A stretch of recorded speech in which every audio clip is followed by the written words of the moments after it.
to episode 7 of the Good Dram Show with me, Chris Goodrum. As you can see, once again, we're back in my tasting room. So, what delights have I got for you today? This, the Octomore Comus, the new bottling of the mega heavily peated malt from Bruichladdich, which is really good, it has to be said. I mean, I have tasted this already, but for the sake of this tasting, this is what I think is going to be a really interesting tasting. What I have here is a little bottle of new make Octomore. This was distilled in 2003, in actual fact, November 2003, and sent to me about 6 months later. Now, this is going to be quite unique tasting. Very few people have ever had the opportunity to taste new make Octomore, new make Spirit at all. And like I've said to a number of people, a number of customers, that I think if you're really into your whiskies, then it is not imperative, but I think it's certainly an interesting thing to do, is to taste new make. And up until a few years ago, it was practically impossible.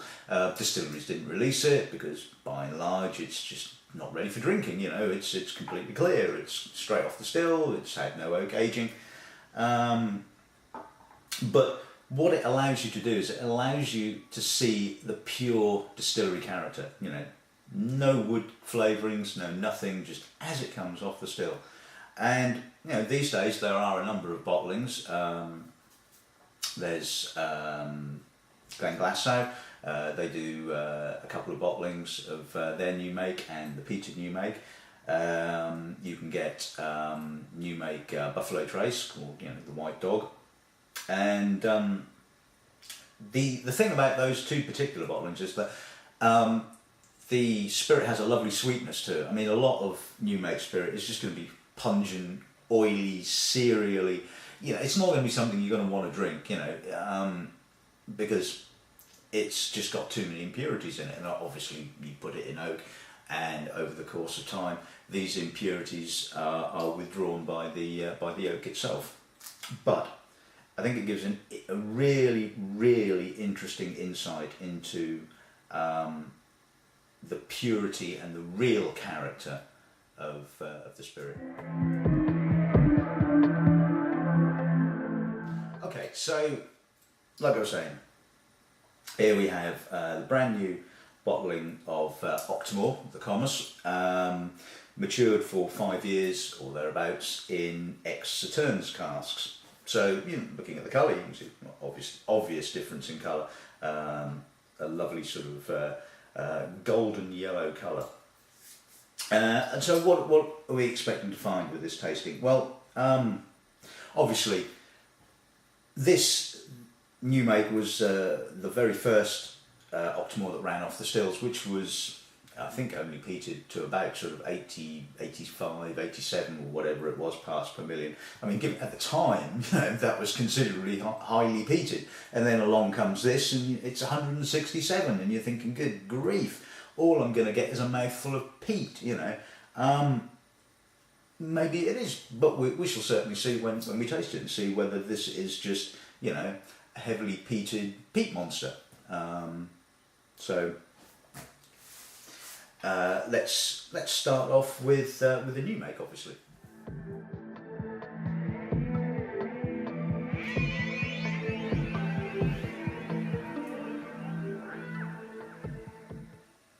Okay, so yeah, it's cereally, it's youthful.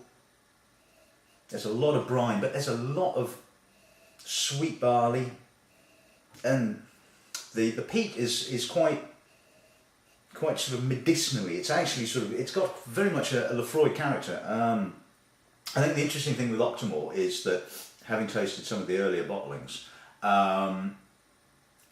the peat flavour it's the purity of the peat flavour and the way it moves through the different styles. So you often get it sort of starting off with a crumbly, sort of loamy kind of earthy peat, and then maybe you're getting a little bit of medicinal peat, and then, you know, back to sort of like loamy peat and what have you. So But with this, it's very much, you know, medicinally, iodine, but you know, it has some,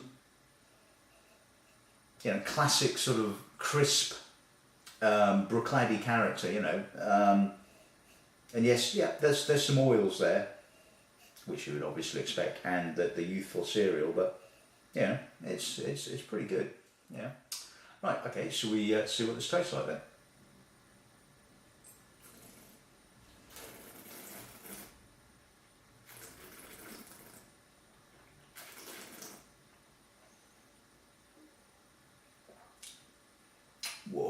Whoa, that's a hit. Oh, I'm getting so much peat. Coal dust, earth, peat. A lot less medicinal now in actual fact, which is quite surprising. Yeah, it's alcoholic, all right. I mean, it doesn't actually say what the ABV is, but obviously this is going to be high 60s, probably 65, maybe even a bit higher than that. So there's a lot of alcohol, but crisp, fresh, you know, nascent Bruichladdich character coming through. It's just such a finely balanced spirit. Yeah, there is a lot of peat, as I say, and obviously,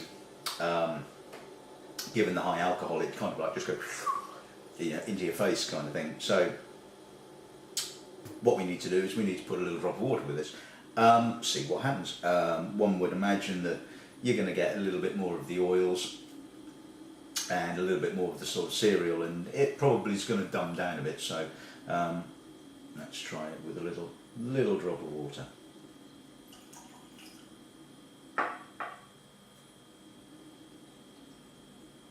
Yeah, now that sweetens it. In actual fact, you're getting a lot more barley, getting a lot more ozone now, and almost kind of like slightly, I don't know, decomposed violet, I guess. But again, it's still quite medicinal, very mulchy kind of, you know, dead leaves and that kind of stuff, you know. But you know, really, really interesting. So I expect it'll probably be, and we'll see what it's like on a palate as well.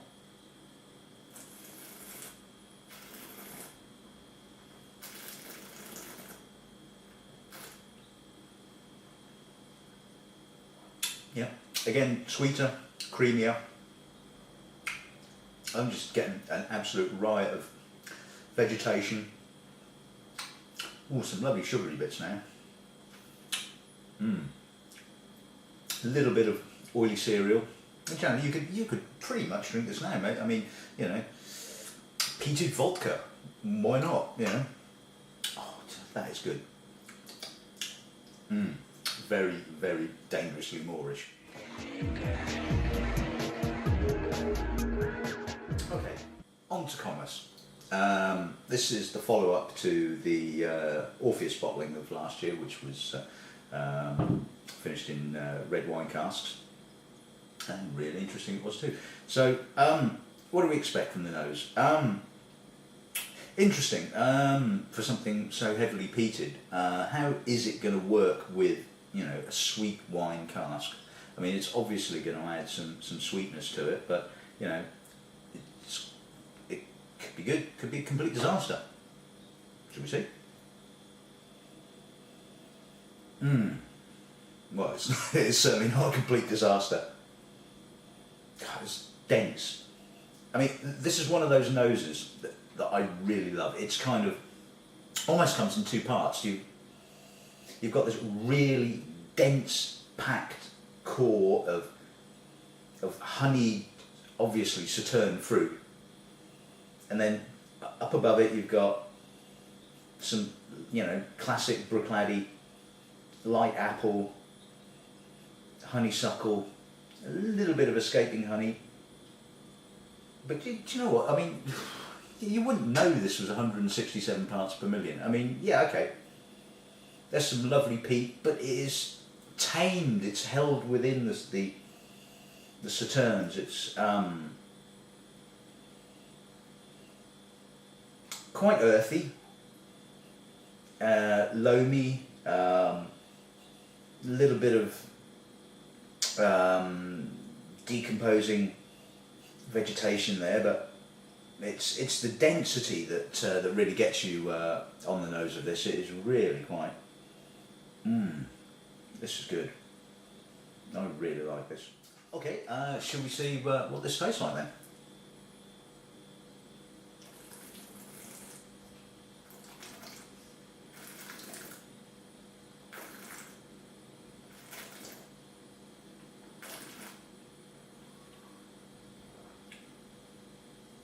Ooh.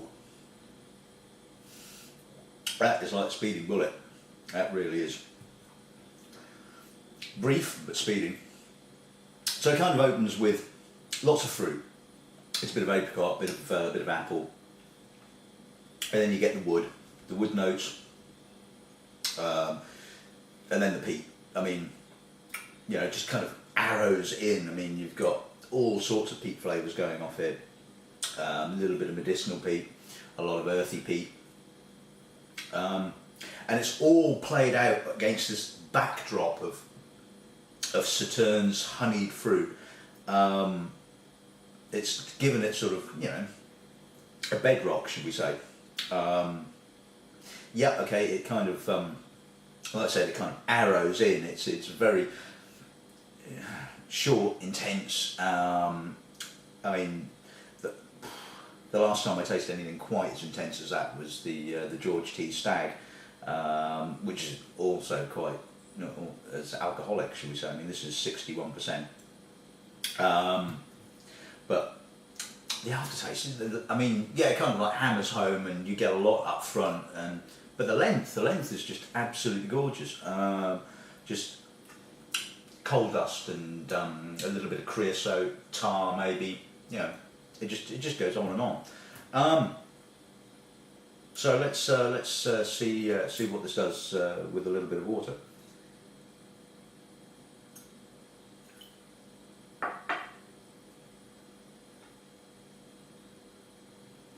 It's probably a little bit more, a little sweeter, a little bit more, not confected as such, but it has a lovely sort of sugar sprinkling, granulated sugar possibly. Sort of, again, it's emphasising the Saturn's honeyed, you know, core, which is just not going away. Some lovely coastal notes.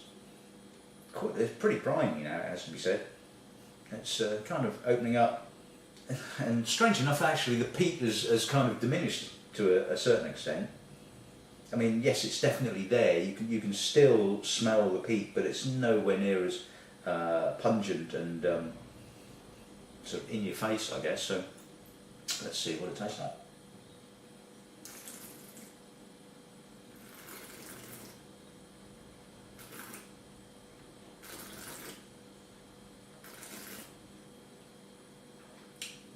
Oh, almost gentle now. Oh, still wonderfully fruity. Again, you still get all of that Saturn's character. Probably a bit more coastally now, certainly on the edges of the mouth. But again, the peat seems to sort of like you know, skulked off. You know, it's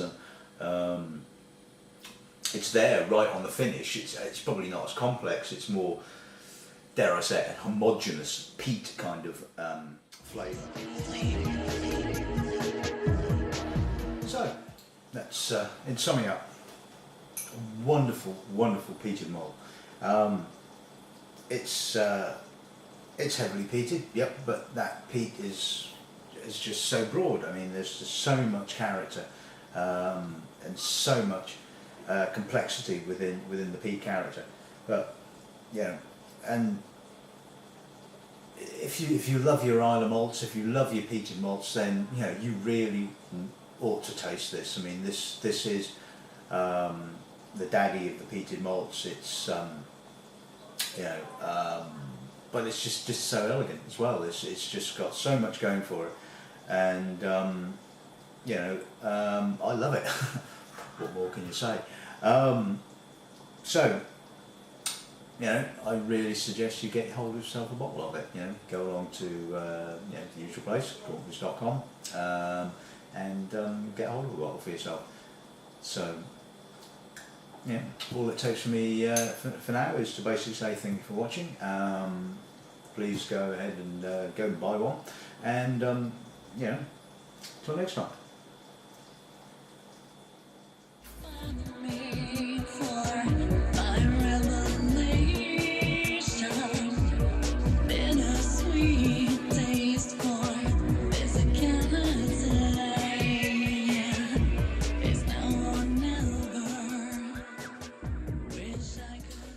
Right, okay, on to Orpheus.